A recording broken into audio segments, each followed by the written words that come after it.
Hey everybody, Nick here, and today I'm doing a live version of Ask the Nick. I've done it before and people seem to enjoy it well enough, so I figured I'd do it again here. Thank you to everybody who's about to tune in, log in, and chat and whatnot, and thank you to everybody who's watching it after the fact. So just to start off with, I often get requests for more everyday carry jokes. And so I figured I'd share a couple of them I've come up with. First off, how many soccer moms does it take to open a clamshell package? The answer is 10. 1 to borrow your knife, and 9 to ask why on earth you would carry a knife. I didn't say they were going to be good jokes, but they're definitely there. Here's another one. Did you hear that Benchmade's head of quality control asked for a refund at the Leaning Tower of Pisa? Yeah, apparently it looked just fine to him. Huh? That was pretty excellent. Just admit it. And by the way, I'm just doing a live question and answering thing, so feel free to drop a question in there. If I see it, I'll go on ahead and answer. But for the most part, I'll keep going with the jokes until a great question emerges. So the CEO of Benchmade and Spyderco walk into a bar with the CEO of Gonzo. They both order their drinks. Bartender looks at Gonzo, says, you know what, I'll have what they're having in like 6 months or so. How many Medford knife and tool customers does it take to screw in a light bulb? We don't know. They're not actually allowed to take anything apart. So anyways, those are some really, really terrible jokes here. Let's see here. What the asks, what do you think of Seiko watches? So this is actually a Seiko watch right here, in case you're having trouble reading it. This is a Seiko Padi SRPA 21, I think, or just 21. Whatever it is, it's an interesting little watch. This is an automatic. It's a mechanical watch, and so go figure, right? I'm trying it again. And actually, it's pretty impressive to me. You're getting a pretty good value. You're getting all the features very much, and so I like it. And I gotta say that Seiko as Grand Seiko is really, really excellent. They do really incredible work, and so I'm very much a fan of Seiko. I just wish that they did more stuff that was kind of what I was after.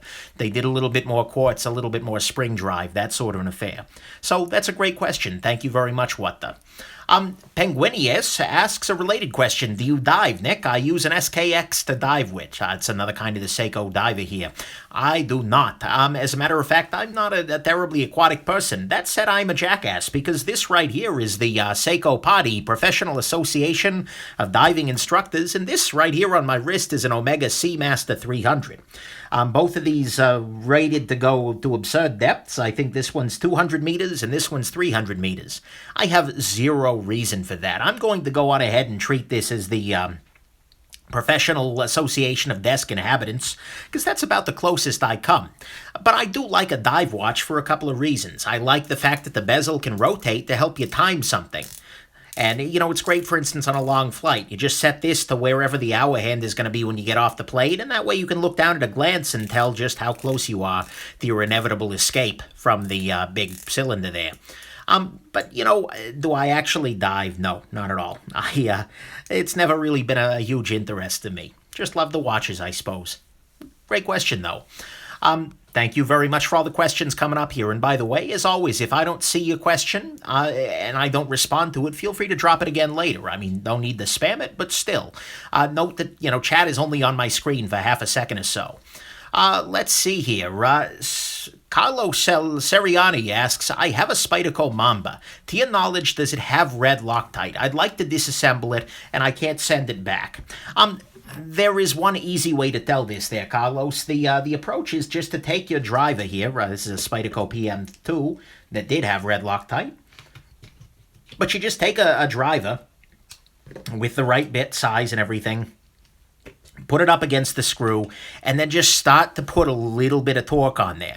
You don't want to be using any wrist or arm on this. Basically, if the knife fights you at all, beyond just a little tiny bit, you've got Loctite. Don't ever use a lot of force. If you're needing to use force, then you're probably going to strip the screws, especially with Spyderco with the red Loctite. In that situation, what I would immediately do, if you're requiring any force to turn that screw, I would just go grab a soldering iron, grab a hairdryer, heat that right up, and that'll hopefully break it free and allow you to do that. But again, try not to use force, because using force is where you get into trouble.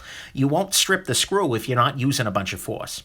So there you go. That's the best approach to checking. I don't know whether the Mamba is using it. Actually, the Taichung factory, which I believe makes the Mamba, generally uses a white thread locker instead of the red Loctite stuff, but it is still something you got to be concerned about, and you are wise to keep that in mind.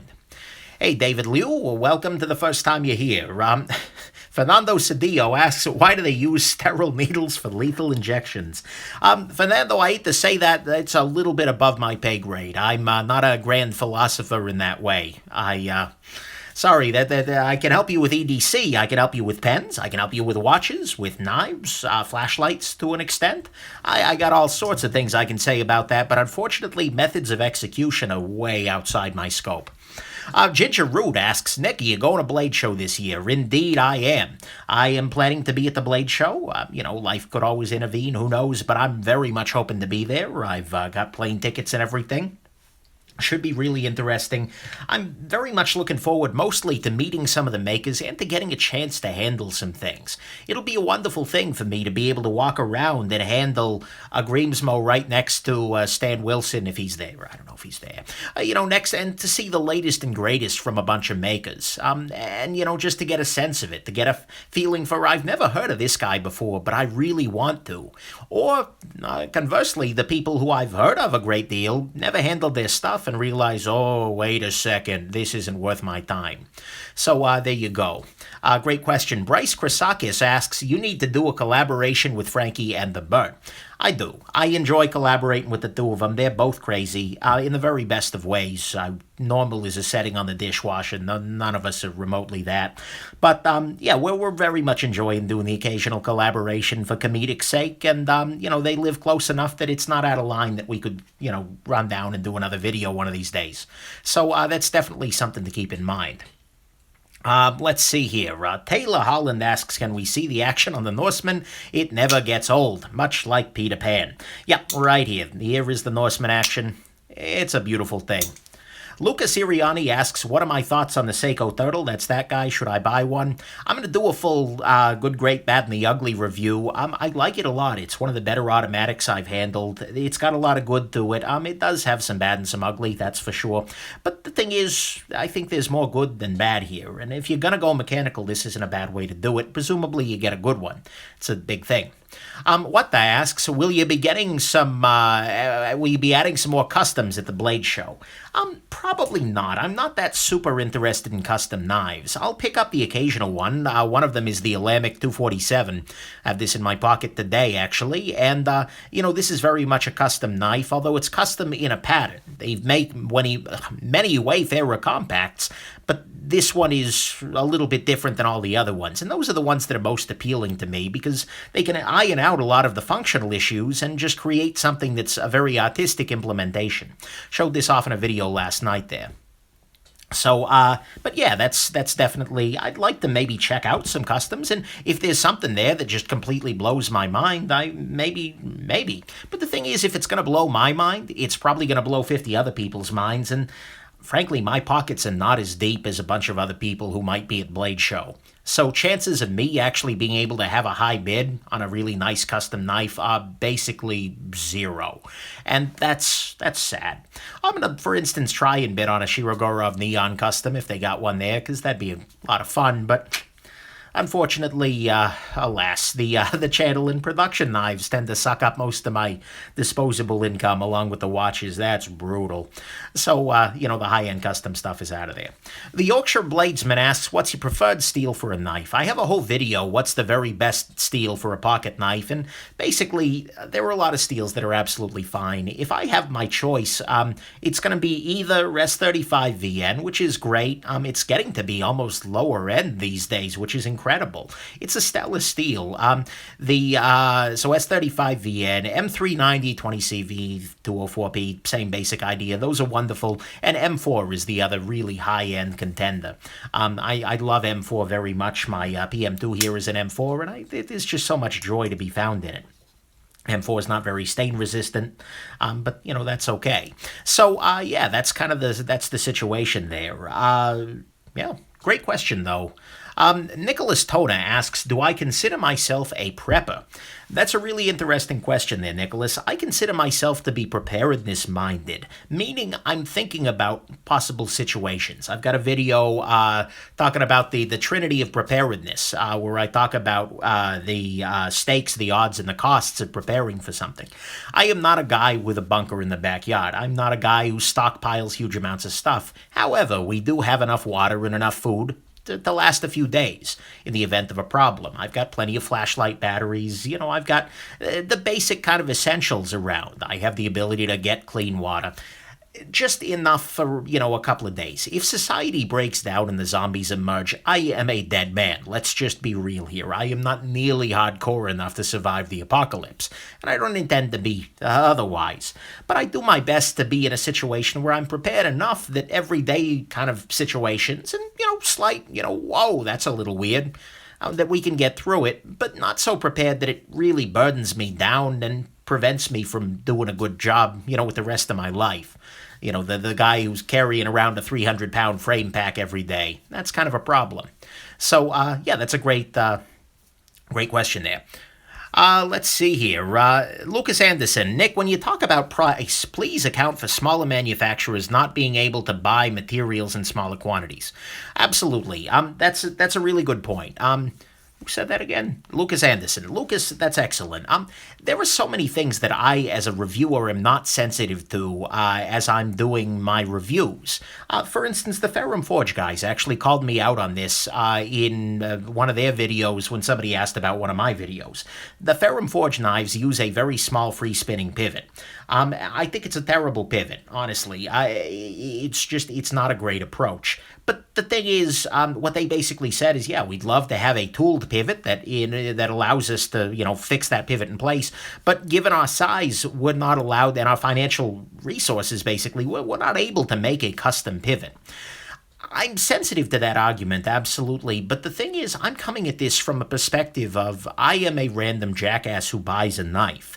It may well be that because of the size of your company, you are not able to source, for instance, a really high-end steel at a competitive price. Absolutely, Spyderco is going to get a better deal on M4 than, say, the Grimsmo brothers.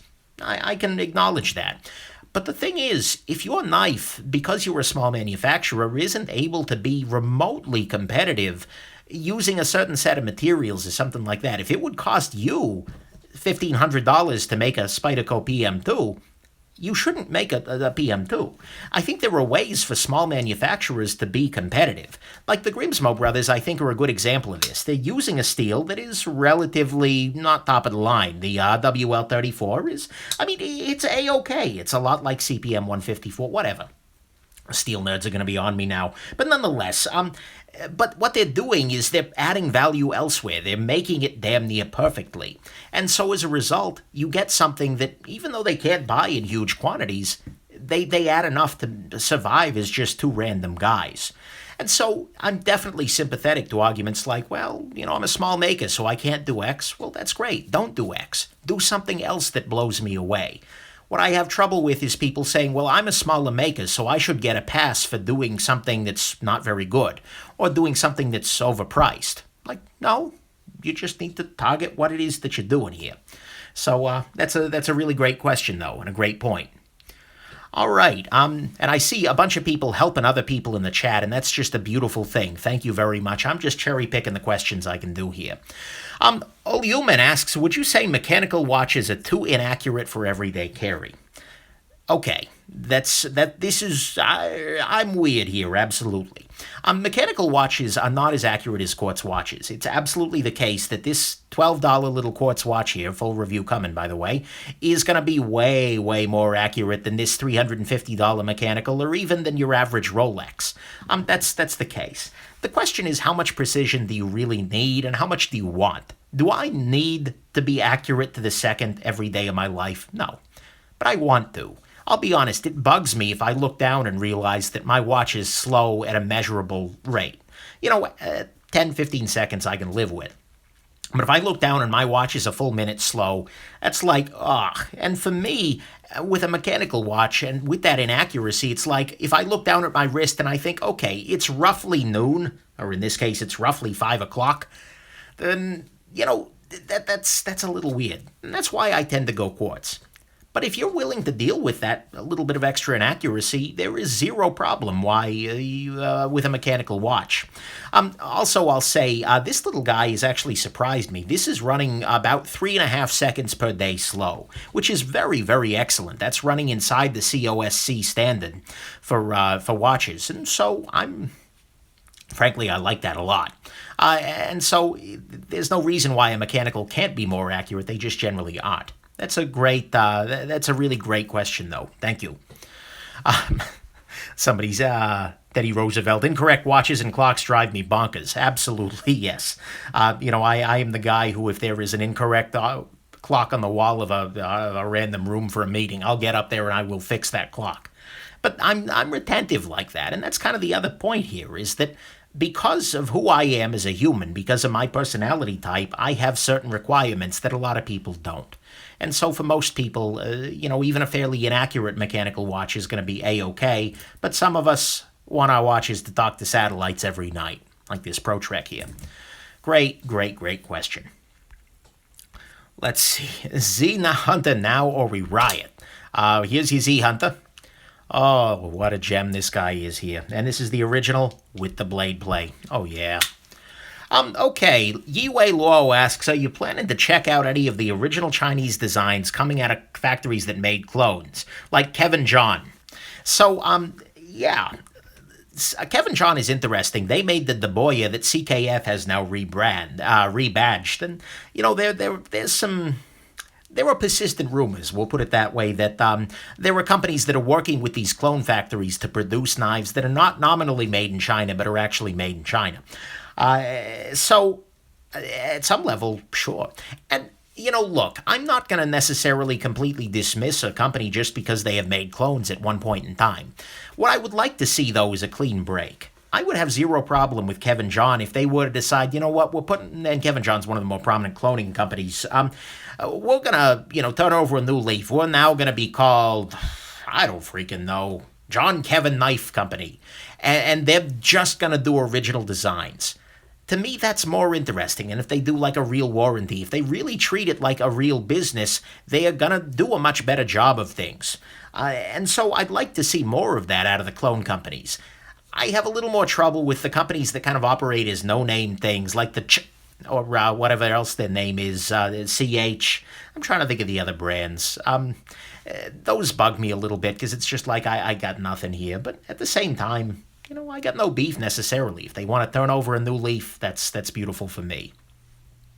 Let's see here. Looking at the questions here, Food Awesome is asking questions in what look to be Arabic. Unfortunately, I don't speak any Arabic, so I'm not going to be able to help you there. Let's see here. Favorite lower-end steel? WJ Blocks asks. This is a really good question. It really kind of depends on what you want to call lower end. For me, VG10 is probably the lowest end that I still really like. VG10, not everybody enjoys it as a steel, but it's the steel being used on your Spyderco Delica here. And is it a great steel? No, but it's a good steel. And if somebody, frankly, if everybody were to replace all the OS 8 and the 8CR13 with VG10, I'd probably be a little happier for it. Is there a huge difference between OS 8, 8CR, and VG10? No. And again, the steel nerds are going to be freaking out in the comments, guys. Please, please, please calm down. But that's probably where I'd go on lower end is VG10. Beyond that, like the OS 8, the 8CRs, the 14C, what is it, 28N? I forget the number. It usually impresses me. It takes a very, very nice edge. But honestly, all of those are just, they're okay. They're adequate. It better be cheap. So, great question. Great question there. Ginger Root asks, am I going to do a meetup at the Blade Show? No, I'm probably not. Honestly, I'm not a huge, I'm weirdly public. I'm doing a live thing on YouTube in front of 150 people at the moment. Go figure. But I'm not huge into, big public showing sorts of things. I don't necessarily need to go there. I'd much rather just kind of wander around Blade Show. If I bump into somebody and they happen to, recognize my voice or something, then sure, okay, great. But, at a very real level, I appreciate very much all the people who want to do a meetup, but it's just not something I'm looking to do. But, like I said, we'll see what happens down there, and there you go. Beertse? Sorry, I'm not very good at Dutch, or whatever that happens to be, asks if the Rask review is coming. The Rask review is indeed coming, absolutely. The Greensmo Rask here, I'm trying very hard to be, well, I can't ever be objective about anything, but to give this guy time for me to get off the honeymoon with it. And already I think I'm kind of there. I'm starting to see the bad and the ugly alongside the good and the great. It is a great knife, absolutely, but, it's not a flawless knife, and so I'm still trying to come to terms with that. For those curious, the ugly is just right here. This little portion right here is not sharpened. This needs a sharpening choil just terribly, and so, but aside from that, there's not a lot of ugly here. It's still a great knife, and I rather strongly suspect it's going to be a gem in the final evaluation, but I'm really giving that one some time. The other reason I'm taking time is it's not like they're readily available so you can run out and buy one on my recommendation. They're hopefully going to be available coming up here soon after the Greensmos get through their pre-orders, but, we'll see about that. Great question, though. Let's see here. Sean H. is talking about Teflon and saying that I don't realize that it's used in industrial machines, it's wear resistant, etc. Yeah, absolutely. I've got a knife gripe coming up about Teflon washes, but basically, Teflon washes can be fine, but that's really all that they can be. I've not yet had an experience of a Teflon knife where I think to myself, God, I really wish this had phosphor bronze. You see people selling phosphor bronze conversion kits for Teflon knives. You never see it going the other way around. So, yes, Teflon can be just as good as phosphor bronze. But you know what else is just as good as phosphor bronze? Phosphor bronze. Just saying. So, I don't like to see Teflon on knives that are not purchased at gas stations. Ugly. But, the JG Ranger Sean H. is mentioning, yeah, absolutely. You can get a very good action with Teflon, but again, why freaking bother? It's like being the hottest guy at the leper colony. Sure, that's nice, but do you really want to go there? Really? Just saying. Angel Deutsche asks, got any butterfly knives? I do not. I am not a balisong sort of guy. They're just not that interesting to me, namely because I'm not very coordinated. I don't feel like I've got the stamina here to really do any of the flipping tricks. So what's the point there? So Pull-Ups, I think, is trolling me. Says the guy in the video sounds like a nerd. Absolutely 100%, you got me right there. I am 100% a nerd, but I am a proud nerd. That's the thing. Anybody who sits down and talks to you about the differences among different knife steels, or flipper mechanisms, or, has very, very strong opinions about Teflon washes versus phosphor bronze, I'm sorry, you are a freaking nerd. Get over it. It's okay. Being a nerd is not a problem, but I can't deny that remotely. So, there you go. Hope that was helpful, and if you're not having a good time with nerds, this is probably not the feed for you here. Hunt nerds in these days. Not generally, but who knows. Let's see here. WJ Blocks asks, have you ever heard of the Paragon Warlock? Yes, I have. This is a knife I'd love to pick up for review one of these days because it's a weird knife. When you pinch the pivot, the whole thing kind of pops open, which allows the blade to swing out on the force of gravity, and then you close it again to lock it. I want to check one of these guys out very much. There were some great videos going up, and they just released one that's single edge, which is even better. I'm kind of really curious about that. I don't think it's something I'm going to want for my permanent collection, but I want to handle it. Absolutely 100%. I've heard of it, so there you go. Let's see here. Jay Simons asks, H1 steel. H1 steel is okay. The edge retention on it didn't impress me very much. There were a bunch of it work hardens, etc. But, if you want a very nice rust-resistant steel, for me, it's LC200N. It's what's in the new Spidey Chef. That was a steel that was very rust-resistant and very impressive to me. Absolutely great. Oluga Manga, that was the name I was going for. He just commented, Knife Nerd, hoorah. He's another YouTube gear reviewer, and he's done a bunch of reviews of the Paragon Warlock and then the other one. So check out his channel if you're interested. Let's see here. Frank Andre Holmstrand asks, would you trade the Rask for some B&W studio speakers? So I am an audio nerd, absolutely, and Bowers & Wilkins make very, very nice speakers. They're a little bit overpriced. They're a lot bit overpriced. They're a luxury good, but they do sound pretty damn good. It really depends on the speakers we're talking about. A set of, say, Bowers & Wilkins Nautilus, absolutely. We can talk a Rask for that. You know, that's like a $15,000 trade versus $600. But you're going to have to cover the shipping because they're going to be expensive. Dan Brock asks, ZT0900 opinion, or other sub 3-inch blades around $200. Great question. ZT0900, I got a review coming up of, I know, I say that a lot, but I've got a lot of stuff filmed. But, it's a very nice knife. It is a ZT that is also very small. If it were a little bit thinner in the blade, I'd be much more happy with it, but it is very solid. One of my buddies actually carries one just all the time. That is his EDC, period.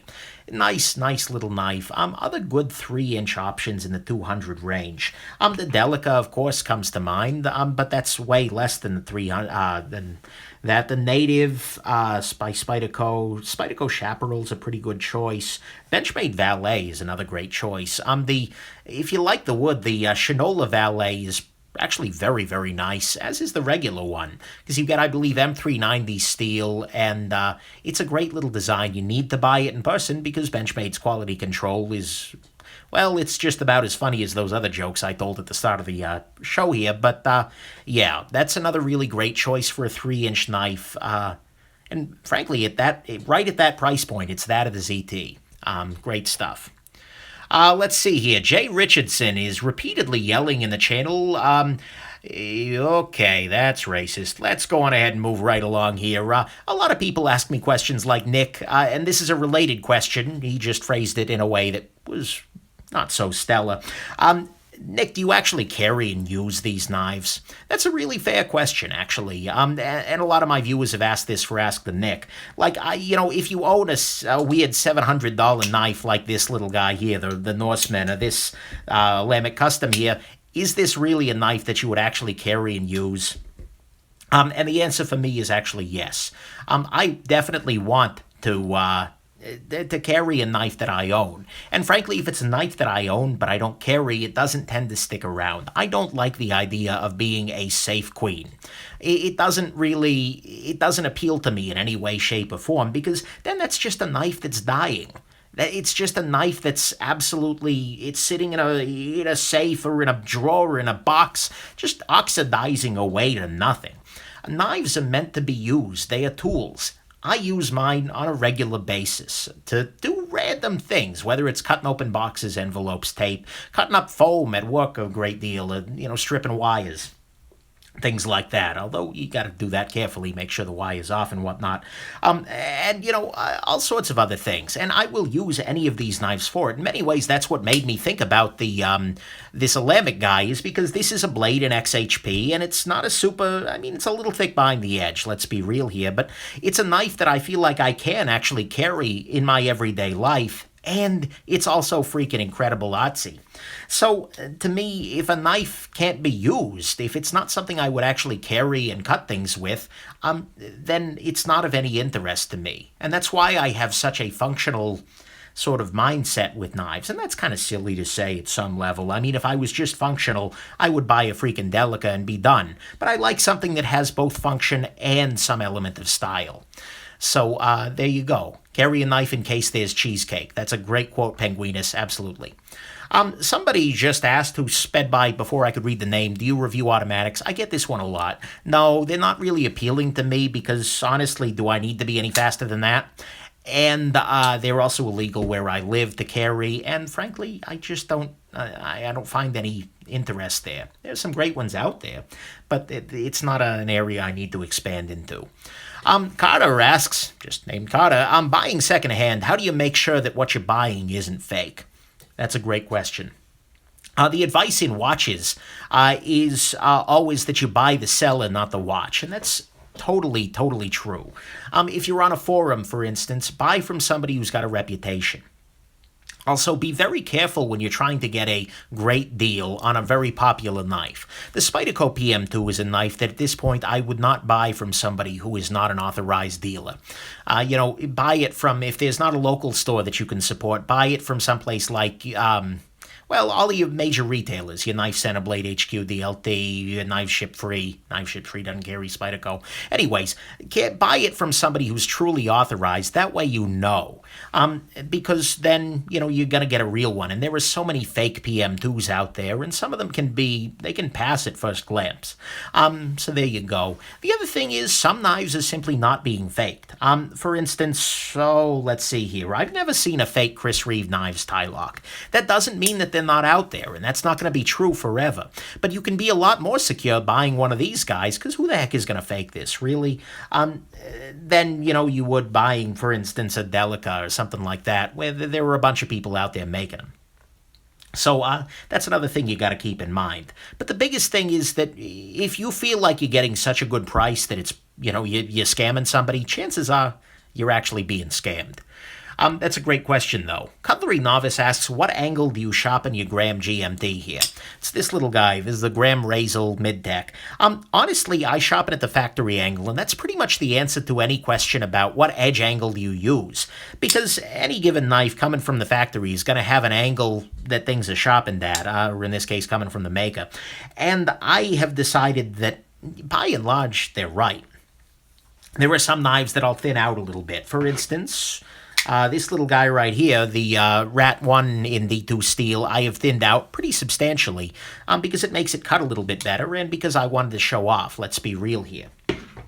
But there are so many other knives that, you just stick to what the factory is. You use a Sharpie on the edge of the blade, just color in that little patch here, and then sharpen. Check your angle, and then try and use an angle that removes all the Sharpie at once. That's how you get that exact angle from the factory. It's better than any edge cube, for instance. So there you go. Great question. And again, I appreciate all the folks who, if I have already answered a question, are just jumping in to answer those questions. I'm trying not to repeat myself too much, both from prior videos and before. Night Thieva Knight asks my opinion on the cold steel Triad lock.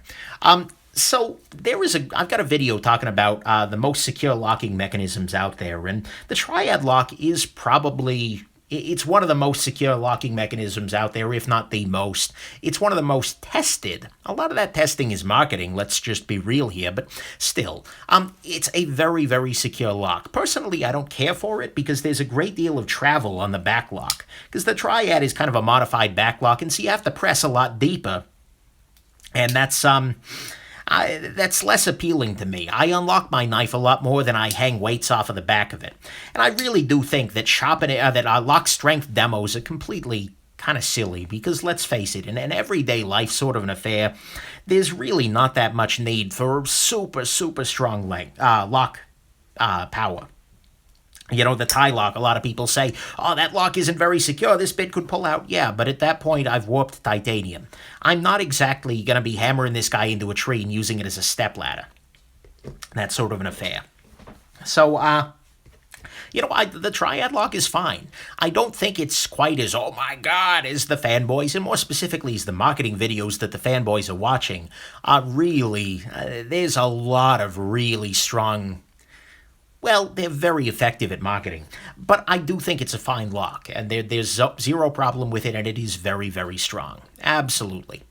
Let's see here. Maram Ovidiu asks, what vegetable peeler do you recommend for everyday carry? That's a really great question there, Maram. And it kind of gets at one of the sort of absurdities of the everyday carry world, which is that we carry so many things we don't actually need. On a given day, do I use a flashlight? There's probably maybe a 1 out of 3 chance. Do I need it? No.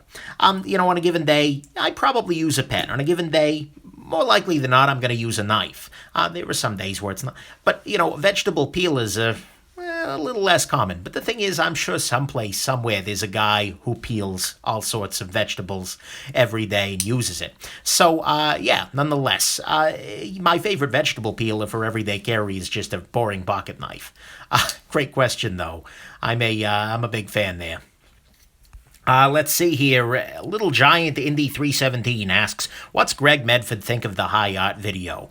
Um, I don't know. He hasn't contacted me. I'm very grateful for that fact. Maybe he's just going to be waiting outside my car some night with a tire iron. I don't know. But in all honesty, look, I figure that Greg Medford is the kind of guy, looking at his YouTube video and whatnot, he seems to be going for the any publicity is good publicity approach. And at some level, through that video and through my other videos, more people have found out about Greg Medford than would have otherwise. Even if I don't like a knife, and in those cases I don't really, and even if I don't understand the knife, there are people who are in that comment thread who are saying, you know what, I like that. I really want one of those. And, at some level, that's a beautiful thing. If somebody finds something that I hate but they really like, then wonderful. They found something they really like. That's great. And so I kind of suspect that Greg Medford has actually made money because of that video, and that bugs me at some level, but at a very real level, more power to him. And if he can make money off of people, then okay, sure, why not, right? Let's see here. Teddy Roosevelt, the tire iron would be way more effective than an EDC art knife. Well done. Well done. Joshua Von Flight asks, "Hey Nick, what's your opinion on karambit knives?" Karambits to me don't make a lot of sense in my everyday carry. They are really meant for self-defense, and I am not a guy who is going to carry a knife for self-defense. Both because I live a boring life and because I don't believe that a knife is the best tool for self-defense in those situations. If you are very well trained, a martial artist and whatnot, and you've taken, classes on how to defend yourself with a knife, then okay, sure, yeah, why not? But karambits are not really well designed for the kinds of tasks I do in my everyday life. So, there you go. They are interesting, though. They're pretty, but not something I'm going to be doing much on the channel. John Frazier asks, "What do you think about Bulova watches and self-winding versus manual watches?" So Bulova is a company that is, they've got some serious history in the watch world. Lately, they're sort of in that same category with Citizen and the lower-end Seiko stuff, where they're just sort of, they're there. They do some interesting stuff. They have the Precisionist movement, which is a very fast movement quartz sort of thing, many steps per second. And they've got the Moon Watch. And actually, if the post office is not lying to me, I will have one of those on my desk tomorrow for review. Thank you very much to my buddy Eric for sending that along. And I'm very much looking forward to that. It's going to be way too big for my wrist. Unfortunately, a lot of what they're making are very large, but I still want to check it out. And Bulova is really one of the companies that does quartz better. Their designs don't talk to me personally, and that's really sad. I wish that more of Bulova's stuff made sense to me, but it doesn't. But it's a fine brand. If you want to pick up a watch and that's where you see it, that's you're not going to do too wrong there. Great question. The other one was manual versus automatic. So there are two ways to do a mechanical watch. One is to have it so that it has a little weight under there, and this is a closed case back, so I don't know why I'm gesturing to it. But you have a little weight in there that spins around, and that automatically winds the watch. That's an automatic. Or there's ones where you have to manually turn the crown in order to wind the watch. Personally, I much prefer an automatic because I tend to wear a watch 24/7, and I'd rather not even have to think about winding the watch. Makes it a little bit easier. But again, there were many great watches out there that are entirely manually round, like the JLC Reverso, the original Speedmaster. The Moonwatch is a manual wind knife, and frankly, if you're so busy that you can't take a couple of minutes out of your day, a couple of seconds, to do a little bit of winding, then you may have a problem anyways, and you should probably be wearing quartz. Killer B23 asks, "Just got a Citizen Echo Drive watch. Do you have any experience? What's your take on Citizen?" Citizen is a great company. I like so much of their stuff. I wish that some of the stuff they made in Japan was available in the States, because that's where some of their higher-end stuff lives, and they just don't release it here. I'm going to be trying some new Citizen lately. I've got a review of the CA0020 something or another Citizen watch. I liked it very much. The Citizen Perpetual Diver was also a watch I loved. I ended up selling it because it just wasn't getting wrist time for me, but at the same time, they do great stuff. And so a Citizen Echo Drive watch is great. You did a good job there. They're very well done. So, there's no real problem there. Let's see here. Ricky Scars asks, "What about Movado?" That's another great question. Movado watches, they tend to do more fashionable stuff. Again, they had some horological history, but not so much anymore. They tend to do watches that are very pretty, but using inexpensive movements. That's fine. There's no problem with it. But is it something I'm in love with? No, not so much. Just a second, gonna have some water here. By the way, that's not an endorsement for the smart water thing. This is just the water bottle I bought at the airport, and I still have it like 3 weeks later. There we go. Let's see here. If I could pick only one blade length, Jushihiro Kitaki asks, if I could pick only one blade length for all of my knives, what would it be? That's tough.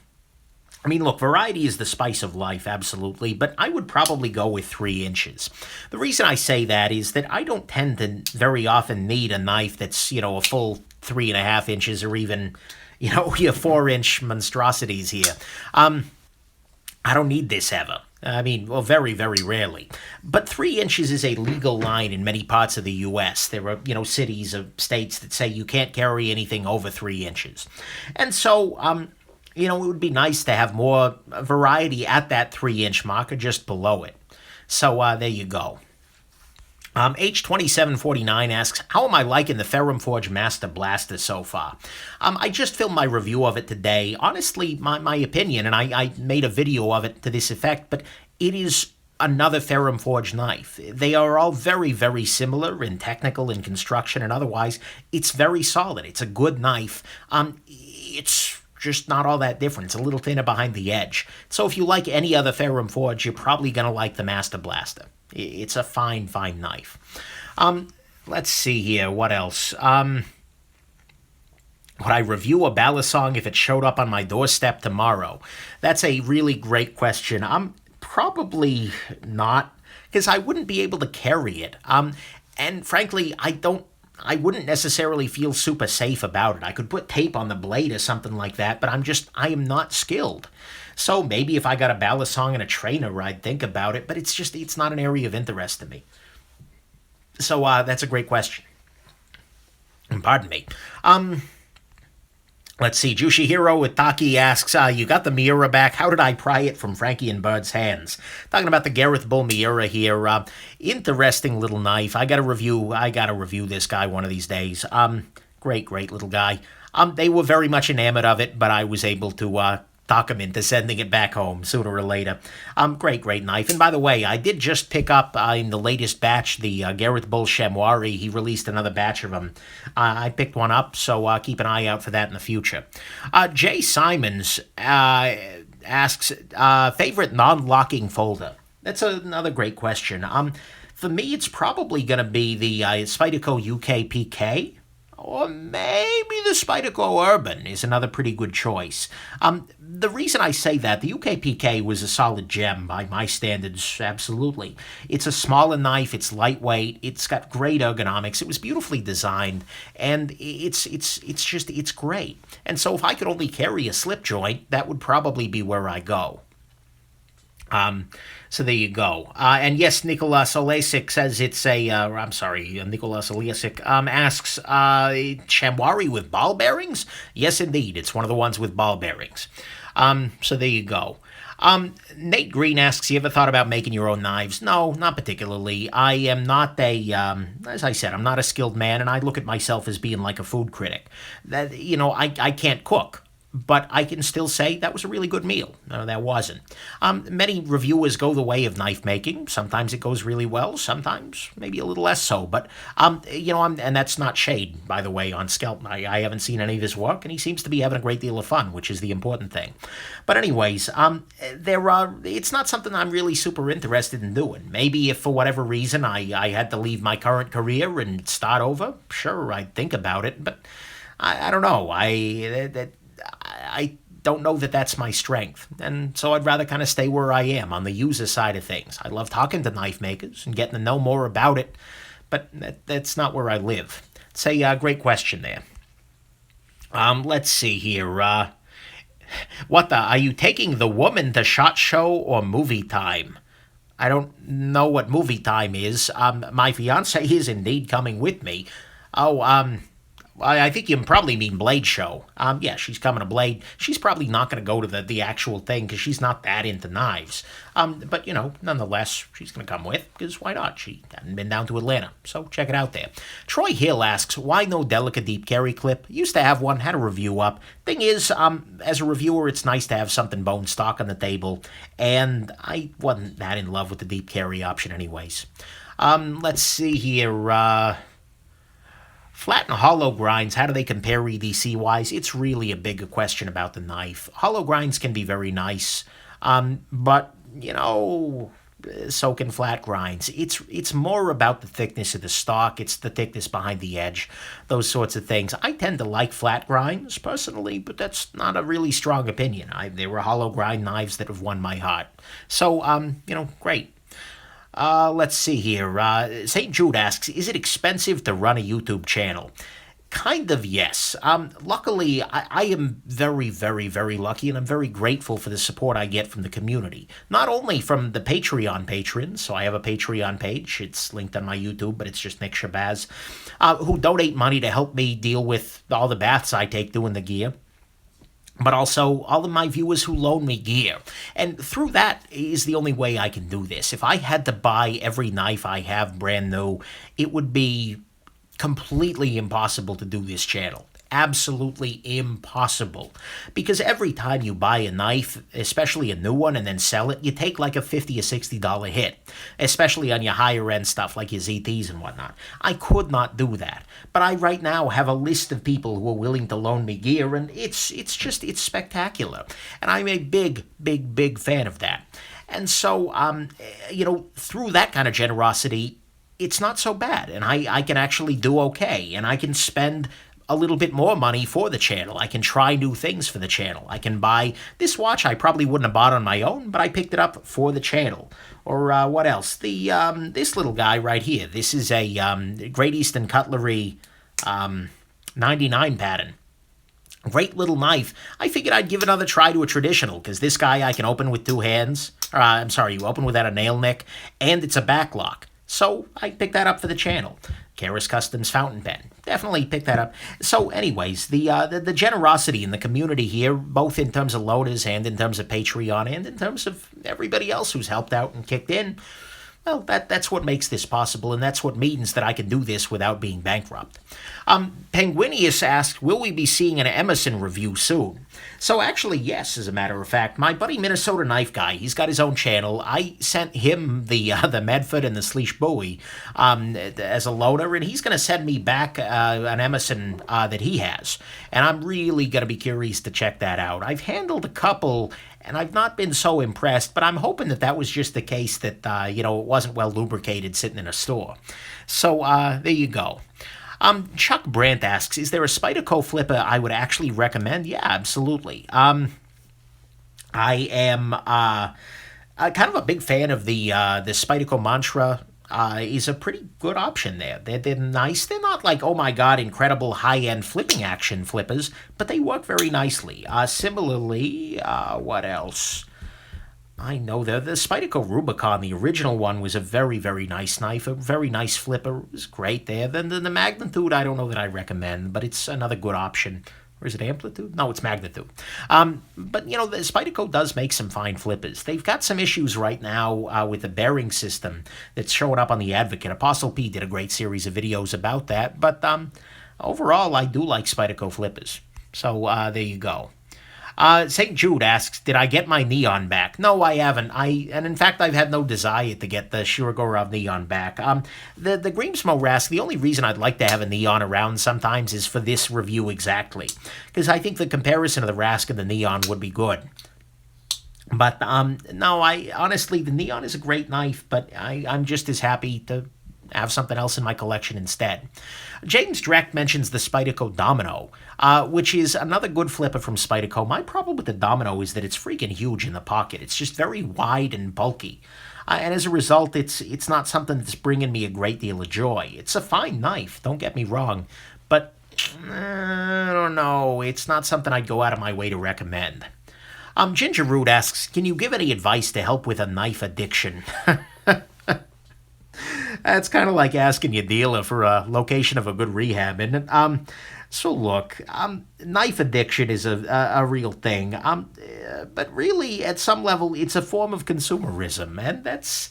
I feel a little bad on occasion for promoting it and really for increasing the hedonic adaptation, that feeling of, oh, I've got better, so now I need better still.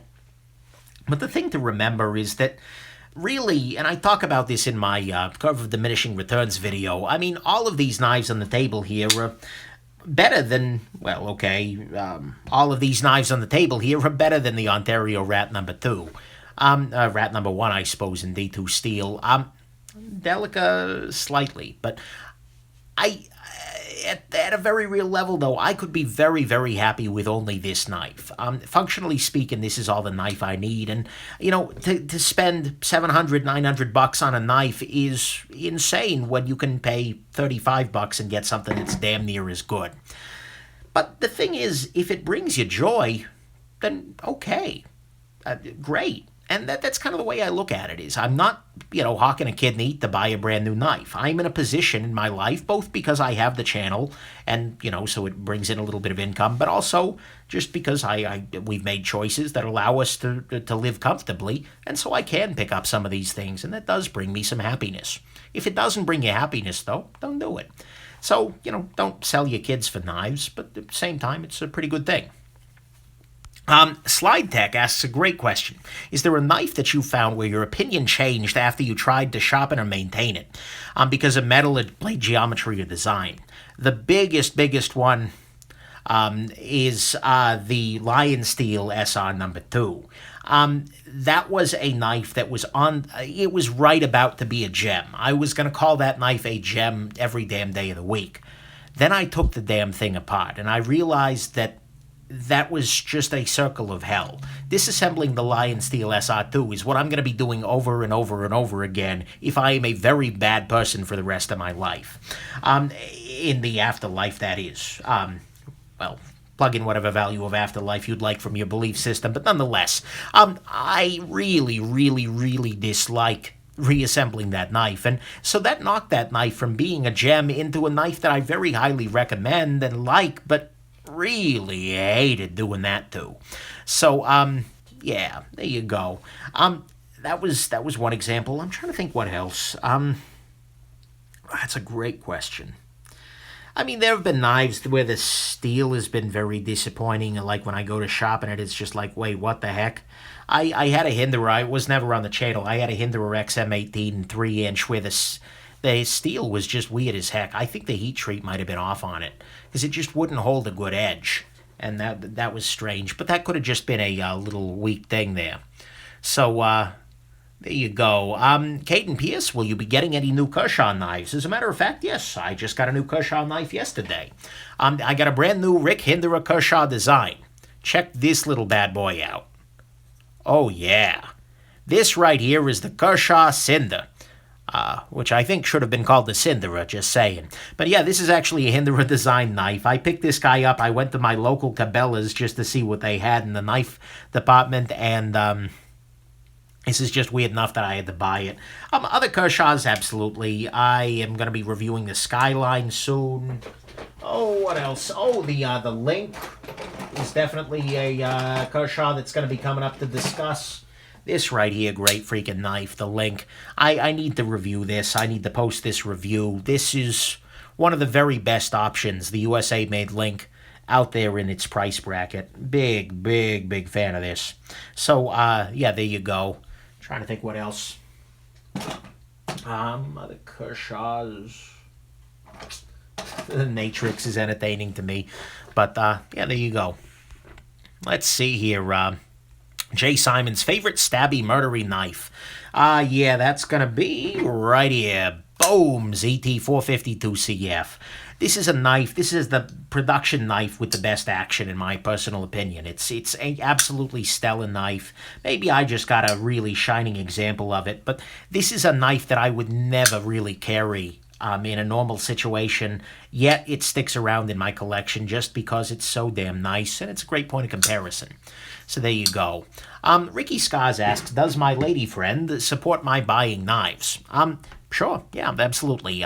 She and I have, well, what I believe to be a nice and healthy relationship. And, I try and do nice things for her. She tries to do nice things for me. And because we've made choices in our lives that allow us to not have a bunch of other things we need to sink money into, it's fine. I'm not keeping us in the poorhouse with my knives. She's not keeping us in the poorhouse with clothes shopping and purses. It's fine. So she seems to be okay. By the way, I see some of you guys spamming the channel repeatedly. That's not really helping anything. I'm not going to acknowledge you as a result. Ted Dahlqvist asks, you had a vasectomy as a life choice. As a matter of fact, I haven't had my tubes tied, but she did have hers tied. And so we're a child-free couple. And that really makes it a little bit easier to, to spend money on other things. Mind you, we're not child-free because we don't, we want to buy knives or something like that. But it does make it a little bit nicer. So let's see here. Great question, great observation. Jushiro asks, I'm 14. I just used all my money I got on 3 knives and a Weehaw strap. What do you do with your life now? There are always more knives in the future. And there's more to life than knives. There's a beautiful world out there. Go wave at a squirrel or something along those lines. So yeah, there you go. Let's see here. Neon or Rask? Sasha Kripkin asks. Kripkun, I suppose. Neon Rask. Oh, I'm gonna go with this little guy right here. This is the Rask. The reason I say that is because the action's a little bit better, and it doesn't have the issue of the free spinning pivot, and the clip is better. For me, at least, that's going to be my choice. That said, the Neon is also a very nice knife, and my perfect situation would actually be a Neon-size Rask, because the Rask is just a little too big, in my opinion, for what it is. Kershaw Cyro, Matei Gita asks, what do I think of the Cryo? I've got a video up about it. It was one of my runners-up. It was the runner-up, as a matter of fact, in my best budget knife competition. Somebody earlier asks, by the way, if I'm going to do more knife bracket challenges like I did with Thrifty Thursdays. I'd like to. The thing is, though, they tend to be very expensive because you have to have all these knives at the same time. And if I tried to do mid-range or higher-end stuff, I'd need to buy a bunch of knives. What I might do is sort of, pardon me, talk about knives that I've already reviewed. But, it's probably not going to be another thing directly like that. That was possible to do with budget knives because I could buy a bunch of inexpensive knives. But, it's a little trickier to do otherwise. Let's see here. How do I get the cool patina on that copper Lilliput? He's talking about a Kaweco Lilliput that I had. I actually gave to my friend. I bought myself a steel Lilliput, which is not in my pocket today, which is weird. But anyways, the copper Lilliput just got that patina by being carried around in my pocket. So that's a great question. Let's see here. Mara Movidio asks, why do so many knives I review come from South Africa? It's kind of strange. In a lot of ways, it is interesting that South Africa has such a strong and thriving knife-making community. For instance, the Bull Miura here is South African. The Burger EXK, South African. Andre Thorburn is South African. Martinez van Wyk is South African. Chris Reeve is actually originally South African, even though he's making them in the U.S. of now. So that's a beautiful thing. But, I don't know. I'm not quite sure what part of the South African culture really fostered the trade of knife making, but I'm glad it is. I'd like to see more diversity in the knife world. Unfortunately, the knife world is by and large right now a bunch of white guys in the U.S., with some people in Europe, some people around, but I'd love to see more people around the world creating excellent knives, and I'd like to see more different kinds of people in the U.S. doing it. Of course, like I said, there are exceptions, but there you go. Elias Westerin is talking about Zero for You. It's bad to set, Zero for You asks, I read that it's bad to set your automatic watch between 9 and 4 p.m., 9 p.m. and 4 a.m. I realize I did it. Should I be concerned? That advice is on watches with a quick set date, where you're able to, just with one twist, change the date. In those situations, you don't want to use the quick set date to change the date during that time. Changing the time or using the time adjustment to set the date by repeatedly turning it, A-OK, not a problem. The issue there is that if you watch like the Watch Repair channel or something, you will see that. You will there's just little gears that might be in contact between 9 and 4 a.m., which change the date. And if you use that to force the date over, you could break something. And that's going to be not very good. Let's see here. Remove. Oh, hold on. Put user in timeout. There we go. Somebody was spamming. So that user is now in timeout. Adios. Let's see here. Gray Hole asks, why aren't deep carry clips the default option from knife companies? That's a good question.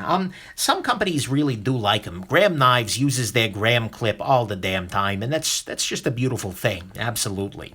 I very much enjoy the deep carry clip there. The thing is, though, not everybody loves a deep carry clip, and I think that's something where you have different grinds for different kinds. Some people love a really nice deep carry. Some people like a very shallow sort of carry. If you're somebody who constantly needs to be reaching into your pocket to grab your knife, having a little bit of something like on the Delica here to just pull is a beautiful thing. Although some people use lanyards for that. So, I'm kind of the mind that it's a good idea for there to be both, and that's one of the things that Benchmade does that I like very, very, very much, is that they constantly offer a deep carry clip as well as a regular clip with pretty much all of their knives. So that's great. It gives people a choice in a very, really nice way. Let's see here. Opinion on Swatch watches, asks Rafael Nunez. Swatch is a huge group. Swatch owns damn near everybody. They own the ETA movement group. They own Omega. They own Longines, I believe. Certina, who the hell else is Swatch? Everybody is Swatch Group. And so they control so much of the watch market that it's not really a good thing, and it's probably not healthy. They don't own Rolex, they don't own JLC, Patek, but still, it's huge. And so, at some level, my opinion on Swatch is that it's this giant conglomerate. It's fine. I very much do like Omega as a brand. They're angering me lately with their refusal to give quartz a fair shake, and they need to be making some better watches for my personal need, and they lose value like that. I mean, Omega's great watches, but boom, there goes your value if you buy retail. But nonetheless, I mean, Swatch Group is fine. They do stuff, so, no real argument there. Let's see here. Joshiro Ukitaki asks my opinion on neck knives. I have a video about small fixed blades where I talk about that, so check that one out. What's my opinion on the Todd Begg production line? So funny, this morning I was looking at and writing up reviews for the Todd Begg Steelcraft Kwaiken and Field Marshal. And they're both very nice knives. They're made by Riot in China, or Riate or Riate or whatever the heck it is. But anyways, they're fine. They're good knives. I like the mini Bodega a lot. That was a solid knife. The bigger ones, spread a little more thin. So there you go. Let's see here. Scott Chantos asks, do your knives see much hard use? No, they do not at all.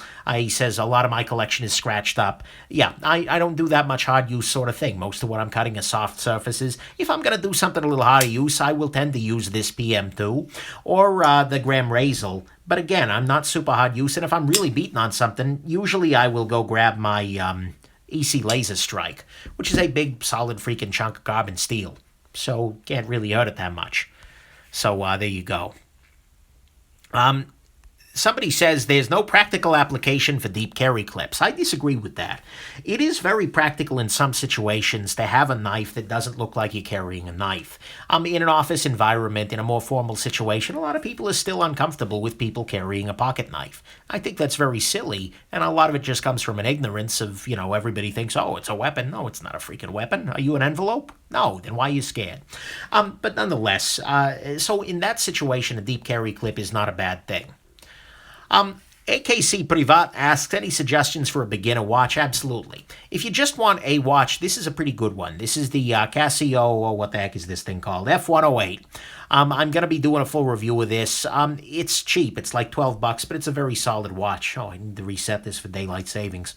But anyways, this is really good. Timex makes some great beginner watches. If you're looking to spend under $100, you're going to want to stick to quartz. Mechanicals under $100 suck, by and large.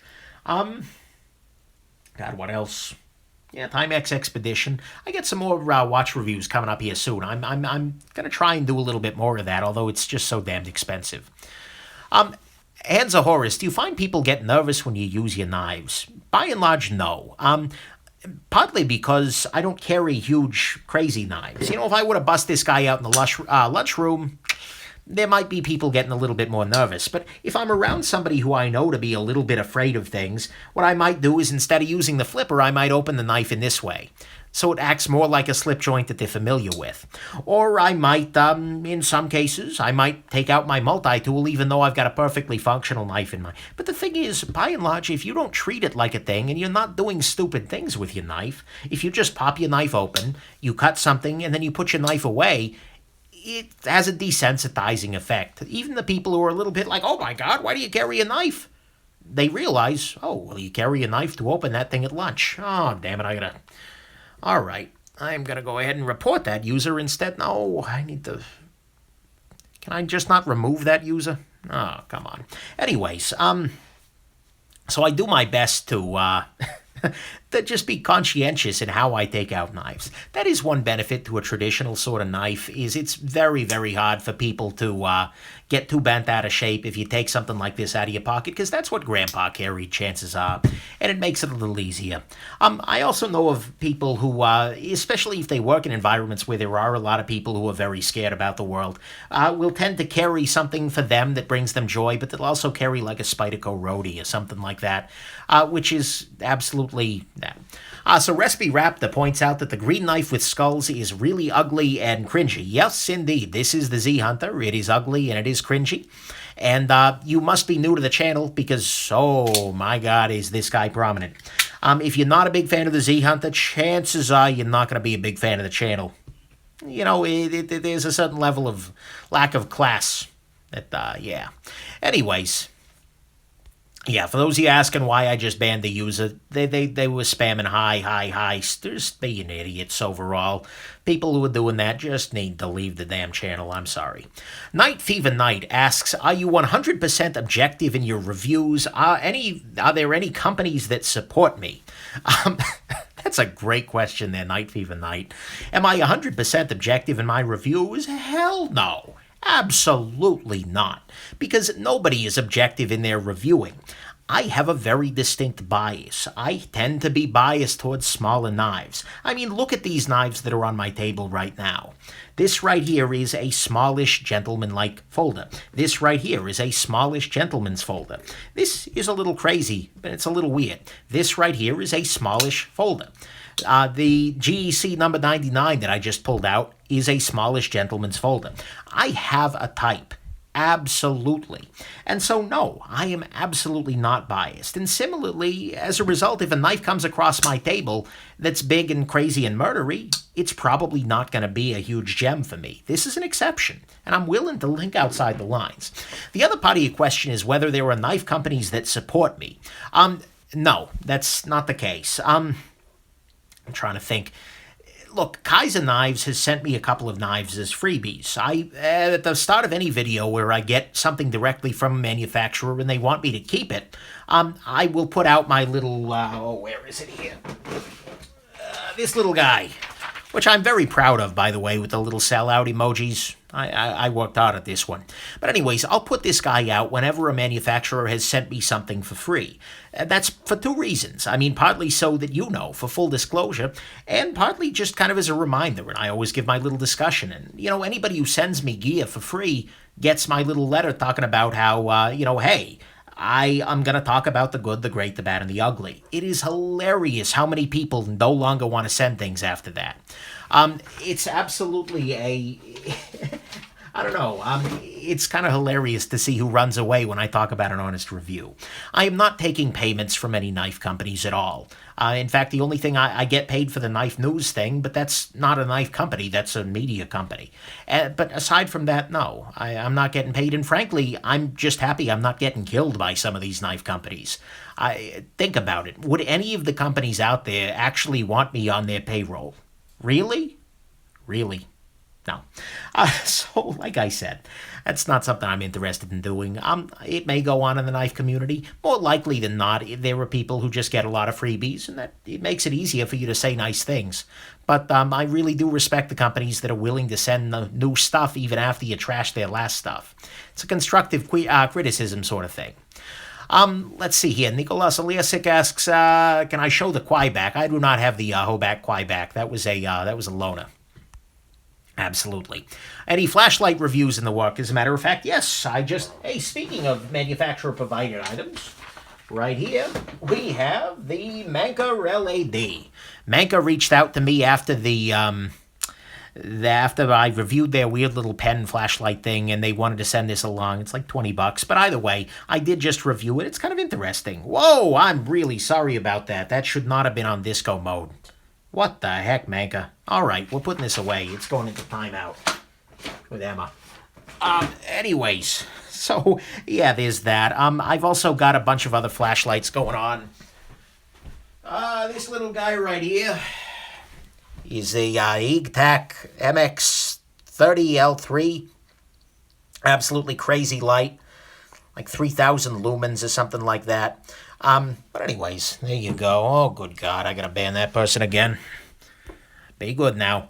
So yeah, there you go. That's a really great question.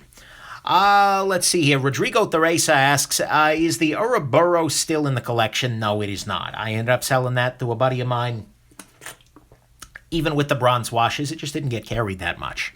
So there you go. Let's see here. What else is going on here? What would I pack in a zombie situation? I don't know. Zombie situations, honestly, and I'm not trying to crap on your question. It's a fine question, but I am so freaking tired of zombies as a cultural meme. I'm done with it. I'm going to be honest here. The Z Hunter is hilarious to me because that is, to me, deeply, deeply stupid.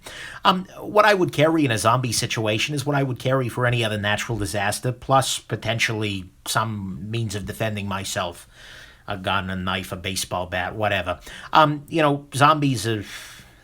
So I haven't spent a whole lot of time thinking about what's going to go on in a zombie situation. If there is a zombie apocalypse, though, this means that I'm probably not the guy you want to hang out with. So, sorry about that. Let's see here. Manix 2 with a backlog. Zenki 111 asks that. So I just reviewed the Manix 2. It's going to go live one of these days. And it's a great knife. With a backlock, actually, I think it could be even more interesting. I am not a huge fan of the ball bearing lock. I mean, it's... Actually, that's not even fair. I like the ball bearing lock a lot. It's fine. But I don't see a compelling reason for it to be there, as opposed to a backlock. I think it's going to be just as good. So, there you go. Let's see here. My first knife, how old? I was a Cub Scout, which is before being a Boy Scout. And so I was probably in, like, second grade, third grade, which would have been... what would that be? 8, 9 years old, something along those lines. So there you go. What the asks, did I add the PM3 to my permanent collection? No, I did not. The reason being that any day I wanted to carry the Delica, carry the PM3, I ended up just grabbing the Delica instead. So there you go. I will definitely give you, SP that says ball bearing locks are a lot more fun to play with. They are absolutely a lot more fun to play with. So there you go. Great Houdini asks for an F91W and F108 size comparison. Sure, why not? Here we go. F91 is set to the very wrong time at the moment, but here, I'll put them both on my hand here. Bring them. Hashtag not a brilliant man. See, this is why I cannot own a balisong. I cannot put 2 watches on my hand without minor trauma. If I were to carry a balisong, I would cut my hand off in a freaking heartbeat. This right here is why I shouldn't wear a balisong, not carry one, or wear it for that matter. So anyways, there you go. Manix 2 is, in fact, for the win. That is a great, great knife. 100%. Andrew Fondale, the tie bolt was, in fact, on my table for review, and it was one heck of a pen. 100%. So there you go. And actually, guys, it's been 73 minutes and 30 seconds, which is absolutely insane. And I kind of suspect that my larynx is going to come flying out and splatter on the table before too long here if I keep talking. I hope that this has been interesting to you, though. I asked this last time, and somebody actually did it. You're welcome to do it. You're welcome to not. But if somebody wants to be a huge, huge freaking gem and write up a list of the questions that were asked and the answers to them with timestamps, so like, what's your favorite steel at 3:37? I can paste that in the description, and it makes it much easier for everybody else. You don't have to do that, but it was a wonderful thing last time. So if you find it in your heart and you're bored, feel free to do that. This will go live as a video afterwards, but yeah, for the moment, there you go. I hope this has been interesting, everybody. Thank you so much to everybody who joined in, who asked questions, who answered questions for other people who were asking questions, who were just discussing things. Beautiful, beautiful thing. And to the community in general who support me, who support the channel, and to the knife makers who are making all these fun things for us to play with. Hope this has been interesting to you, and have yourselves an absolutely wonderful rest of your day. Bye, everybody. Little bit of Z Hunter to end things.